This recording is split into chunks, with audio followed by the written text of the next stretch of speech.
Hi guys, I'm Darren, and when's the next version of INAV out?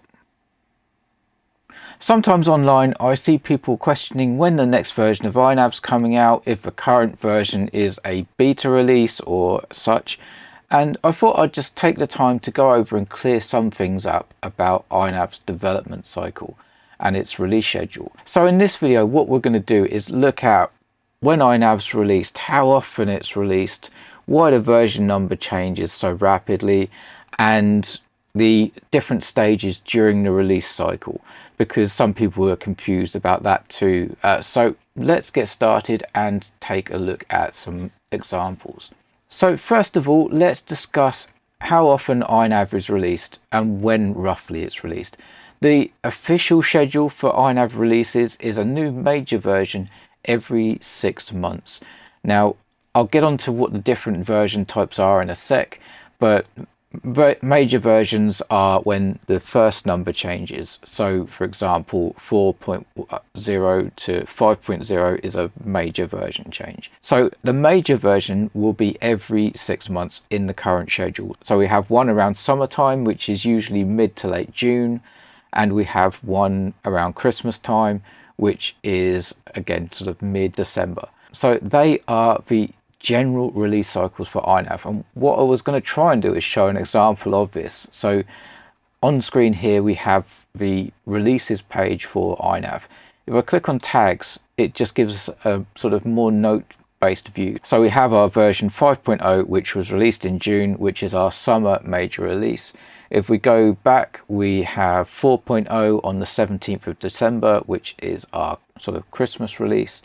And if we go back even further, we have 3.0, which was a little bit earlier this year. That year it was in May. But generally they are sort of 6 months apart. So yeah, you can see on the 4th of December. So before I go any further, I should explain the version numbers. So because we've got 2.6.1 here on screen, that is a pretty good example of how the version numbers are. So the first number is the major release number. 2.6.1 was actually the last release using the old method that we used to use for changing the version number. From 3.0 onwards, we use what's called SEMVer, which is semantic versioning. And that basically puts rules out for why the version number needs to change. So the major version that we have at the end is for changes that break backwards compatibility. So for example, that could be something is removed in the CLI. So an old command is taken away. It could be a font change with INAV, because if you use a different font set, you may not get all the fonts. So anything like that, they don't seem major, but it will be enough to trigger a major version change because there is that compatibility break. The second number, so in this case the 6, is the minor release version. What a minor release means is that you can have new features, you can basically make whatever changes you want, so long as it doesn't break compatibility with the previous version. If it does, then that triggers the major version release. So that's why you may see sort of intermediate releases going forwards like 4.1 and 5.1, where they are minor releases where something has been added but it hasn't actually broken compatibility. So the final number in this case is the 0.1, is the bug fix number. So if there's a release that only fixes bugs, that number would be the only one that's incremented. So here, if this was using SEMVer, we have major version 2, we have minor version 6, which means we've had 6 versions where only minor things have changed. There's not been a compatibility break, which before 2.6 there has been. It's just the version number wasn't working that way. And the last one, 0.1, means that there's been bug fixes. So that's how the version number works now. Previous to that, you can see here the next one is 2.5, and there were compatibility issues there. 2.4 there definitely were, because that's the version where the IDs on flight modes changed, so that would have instantly triggered the next major release. Some people have criticized the version number increasing without necessarily new features being added, but it is all based on compatibility. Really, the jump from 2.4 to 2.5, that should have triggered 3.0 if we were following SEMVer. So we could have actually been on a much higher version number by now. But that's how the version numbers work, and you can see that there is a 6-monthly release cycle. Going back to the first page on the tag screen, we can see some other interesting things, and this is going to be relating to the development cycle of INAV. So before we release a stable version, which is the 5.0.0 here, 5.1.0 here, we have what are called release candidates. Now, some people say that these are beta versions, but they're not beta. So before going any further, let me explain a little bit about how the INAV development works. So what I'm going to do is pop into code. I'll open it in a new window so we can keep this one here. And basically what the code view does is show you the actual files for the INAV firmware in this case. So in source, we have all the code that basically makes INAV work. So for example, if we go in IO, we have like stuff for the OSD, that sort of thing, LED strips. You get the gist. This is where the code lives. Now, when you write code for INAV, you basically are editing a copy of this code, and obviously, when you're developing it, you do testing yourself. This is the first level testing. This is called alpha testing. So if I'm writing something for INAV, I will obviously go through, check everything works to the best of my ability, which is the alpha testing. Once I'm happy with the code and everything is working as I expect it to, what I will then do is submit what's called a pull request. So if I click on pull requests up here, you can see quite a few pull requests. This is stuff that could be put into INAV 6.0. What a pull request does is basically say, I've made this code change.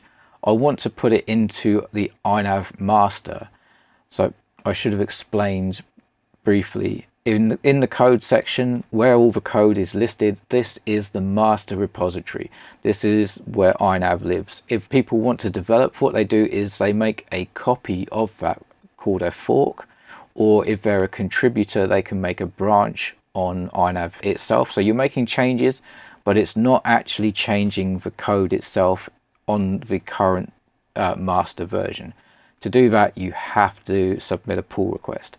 Once the pull request gets approved and merged, then that code is put into the master version. So at that point, anyone who wants to make their own version to test or try out the new features before any other release comes out, you can sort of download the code, compile your own version of the firmware and put it on a flight controller. There are people that do that, and they are actually doing beta testing. So the beta test is when stuff is in master and people other than yourself are actually flying with the code as well. So if they discover any bugs, it can be raised as an issue and fixed before it goes any further. So what will happen around about a month before the release date, there'll be a code freeze on new features for the next version of INAV. This means that anything that's developed after that point, if it's a new feature, will definitely be in the next release, not the so for example, this is work for 6.0. Anything after that code freeze will then go into 7.0. So there'll be no big changes for at least a month before the release date. And then what will happen, the code that's in the master release will be put into what's called a release candidate. Now this is what people can download through Configurator if they've got unstable releases checked, or they can download it manually. That's what the RC1, RC2 and RC3 are here. They're release candidates. Now this is not beta testing, this is beyond beta. The code would have already been in the master system for a while in most cases, and bugs would have been found. What a release candidate does is basically open it out to people who maybe aren't necessarily savvy with the development side, so can't build their own firmware, but are happy to test some of the new features or try out the new firmware, with obviously the caveat that it is still not a stable release, so there could still be bugs. So what will happen is, if we look at 5.0 here, you see on the 28th of May, release candidate 1 was released. This is about a month before the stable release came out. What will happen is people will download the release candidate and fly it. And if they do see any bugs, they report it on GitHub as an issue. And you can see here that A couple of days later, there was a updated release candidate put out, and then it was probably about a week or so until the next release candidate came out. So these updated release candidates are just for little fixes for things that people have found. The whole point of a release candidate isn't beta testing. As I said, that's already been done. This is to get more people flying the code, because no matter what the code is or who's written it, more people using it will test it to a higher level just because of the number of people doing it. So if there is a problem, it's more likely to come out with a larger group of testers. It's just the way it works. Once we get to a stage like here on June the 8th, where we've got 5.0.0 release candidate 3 out, people have been using it for about 2-3 weeks and there's been no major problems reported. That's when it's pretty much time to release a stable release. So will there be no bugs in a stable release? No. It's software. It's computer software. At the end of the day, pretty much every bit of computer software on the planet has got bugs. This is just a fact, but because of the alpha, beta and release candidate testing, they should be only very minor bugs or quite rare bugs. So the stable version is usually absolutely fine to fly, no problem whatsoever. But if you do find a bug, how do you report it? Well, it's again back on GitHub. There are actually 2 places that most people will use for INAV. There is the INAV repository here, and there is also the INAV configurator repository here. So the firmware and the configurator are separate sort of coded entities. Now, if you have a problem with configurator, you would report the problem here, and you just go in issues and you would create a new issue.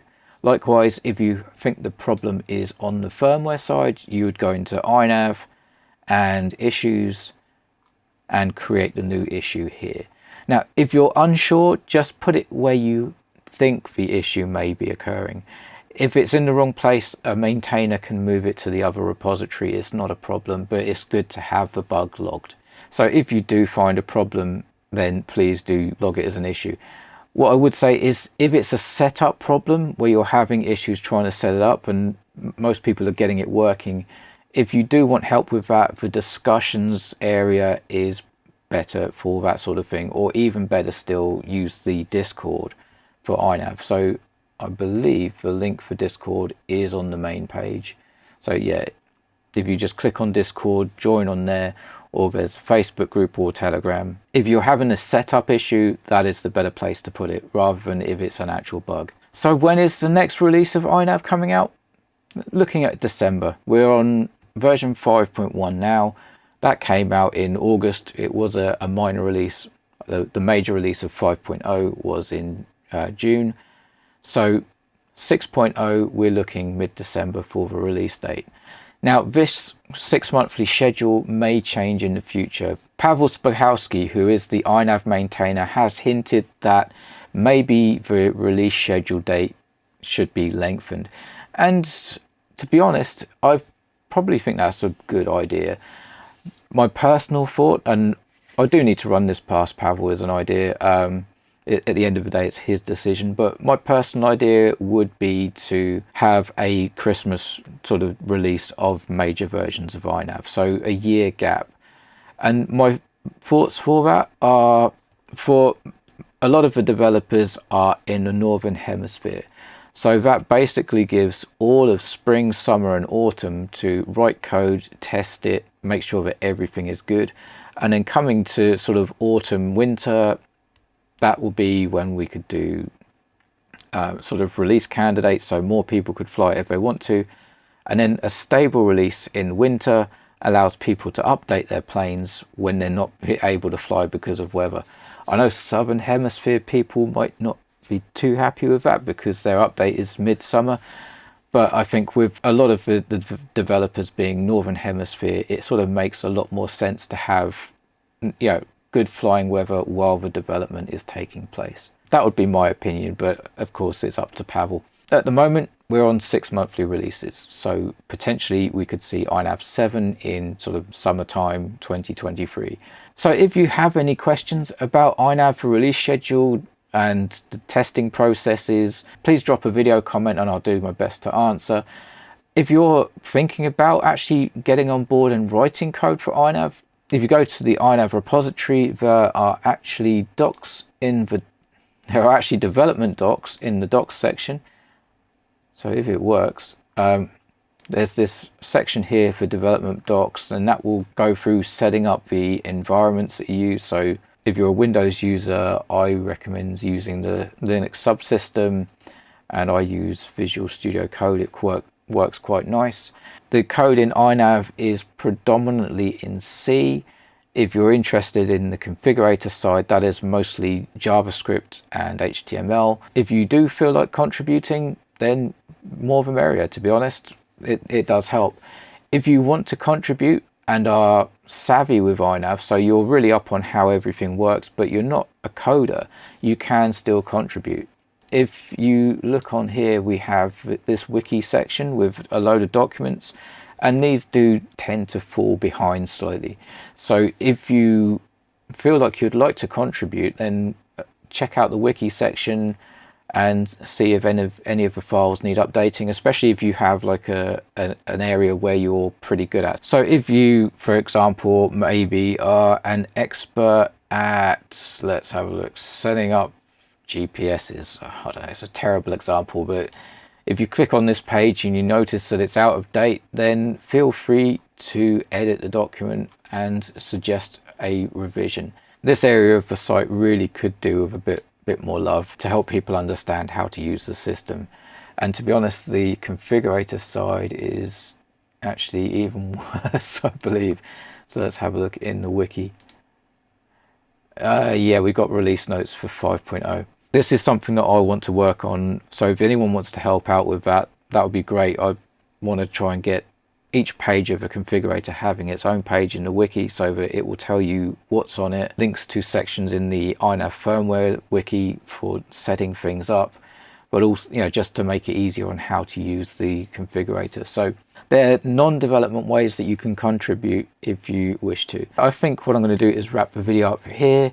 If you found this video useful, please remember to give it a thumbs up. If you have any questions, leave them in the comments, and don't forget the subscribe button and bell icon to help get this video out to more people so they can learn about the INAV release schedule too. But thank you very much for watching, guys. Fly models like you stole them. I'll see you on the next one.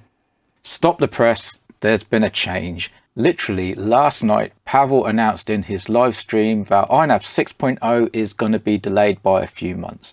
And the reason for this is there is development going on for new AHRS systems, which if you'd seen my last INAV video, you'll know all about. And these are brilliant changes. So yeah, in all honesty, the delay is welcome if it means that one of these systems is definitely going to be implemented. So there will be a delay. We're looking at around sort of Q1 for INAV 6.0, so probably around March, maybe even April. But also going forward, there probably is going to be a change in the release cycle. So Mark and I were having quite a big discussion about it last night. It was actually a very positive discussion, and we've come up with what we think is probably going to be the best solution. And it has been put forward to Pavel, and early indications are that he's in agreement too. And that is looking like a late autumn release for the major versions of INAV. So we're talking sort of October time for a release. This basically gives all winter plus most of spring and early summer for the development cycle. So that means a lot of getting the actual coding done and testing. And then August and September will be a release candidate sort of phase. So this is longer than usual, but then it gets more people testing, so any bugs are more likely to be found. So it's all a good positive thing. It also does mean that during sort of the early part of the year, so the sort of winter, springtime, there is a possibility we could have minor releases and bug fix releases. They could come as and when. So it's not necessarily just one release of INAV a year, but one major release. But what that means is if you're in the Northern Hemisphere, it means you can update over winter when you can't fly, and then you have a whole season flying this new version of INAV without any interruptions.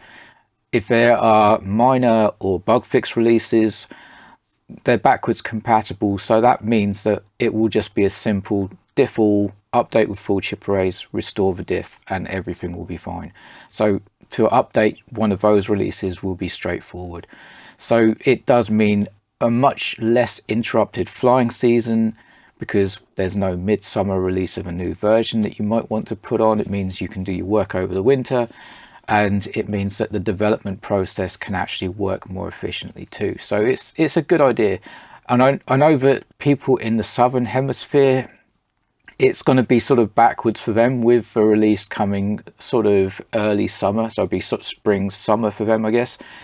But still, at that point in time, it still gives most of their flying season to actually be flying this new release of INAV. It just means probably the testing phase, if they wish to test, would be more sort of winter based, especially for like the release candidates. So that's where the problems would be with that system. But unfortunately, we do live on a globe, we're not on a flat earth, so we do have this change in sort of seasons depending on where on the planet we live. And around the equator, yeah, they can fly all the time anyway, so it doesn't really matter about them. But as I said earlier in the video, most of the developers seem to be in the northern hemisphere, so that's why it makes sense to have it that way around. And also sort of 90, well, Mark put a figure out, if 90% yesterday, I don't know how close to accurate that is, but 90% of the pilots are probably in the northern hemisphere or on the equator line, so that means most pilots will actually benefit from this. So that is the sort of late breaking news. So hopefully you guys found this video useful. I won't wrap up again, let's just roll the credits.